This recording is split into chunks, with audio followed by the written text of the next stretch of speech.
Hey friends, Susie Miller here with my hubs John. Hey there. He's driving.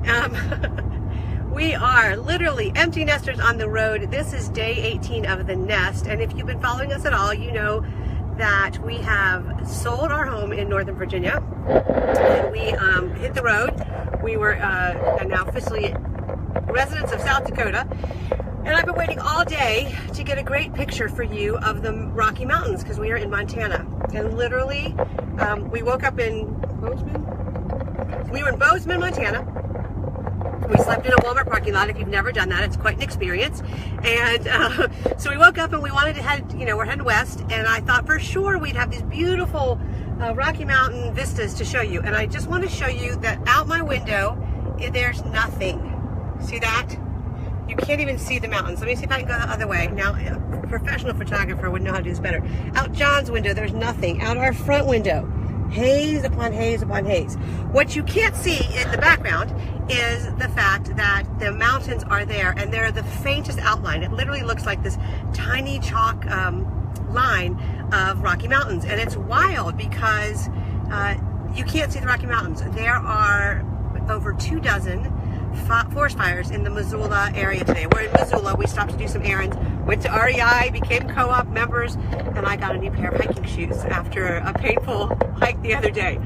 And so when we were talking, we were, just asking them, and they said, where are you headed? And we told them we're headed up to Glacier National Park, and they were telling us that we couldn't see the Rockies because of the fires, so they've been burning here. So that's not a good thing, but I'm going to use it as a lesson. I'm going to use it as a lesson in relationships, of course, because I'm all about relationships. Hi, Holly. I'm so glad you're here. This is what I want to say. In relationships, sometimes you can't see the forest for the trees or the mountains in the midst of the smoke. Sometimes, you have to be patient and wait for the haze to clear when you're having a difficult time in your relationship. So, and there's suddenly the faintest line of the mountains. And I guess, I would say, I know they're there because, the map tells me they're there. I can faintly see them because I'm sitting in the middle of them. You can't see them in a photograph or a video. And so what that says to me is that's a lot like relationships, where we're not quite sure kind of what the problem is. We know there's something going on, but we have to remember the truth that whatever's happening that's hard, our relationships are bigger than, especially in marriage. Our marriage is bigger than the crisis of the moment. And so when we can remember that, then we can stay warm and kind in the midst of tough times, in the midst of conflict, in the midst of, just even not the big things, the little things.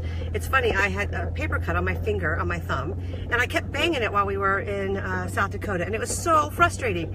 And if I had a big cut, I would have bandaged it up and taken care of it and been, kind of babying it, but we don't do that. And honestly, I think people, it's the paper cuts of relationships that get to us, and they build up and they build up and they build up, and they become like this haze over the positive things in our relationship, just like the haze in the mountains. Okay, let me see if you can see them a little better now. See out the window, you can see just the outline of them. And you can they're there. You can see the faint history of them. And so I think with relationships, if you think about this, our relationship is like the mountains. It's there, it's solid, it's strong, and it might be in the middle of a haze right now. It might be having some trouble. You might have to search really hard for those good things to remember about, your honey, your kiddos, your friends, your family, the people that you are working with. If you can do that and you can remember that your relationship is bigger than what's happening in the moment, you will actually build stronger relationships. So that is my tip for today. We are literally empty nesters on the road. John's driving. We did 500 miles yesterday. We have about 400 to do. 300 for today. It was $400 mile days, 800 miles from Custer State Park up to Glacier National Park. So we will be heading there. We'll be coming to you from there tomorrow. If you want to see the videos that we've put up so far, go to emptynestersontheroad.com. And if you have ever had a situation where you have remembered that your relationship is bigger than the crisis of the moment, just like the mountains are there even though we can't see them, pop it in the comments below, because I love learning from you, and as I work with couples, I love giving them stories of hope. So looking forward to hearing your comments, and I'll see you next time.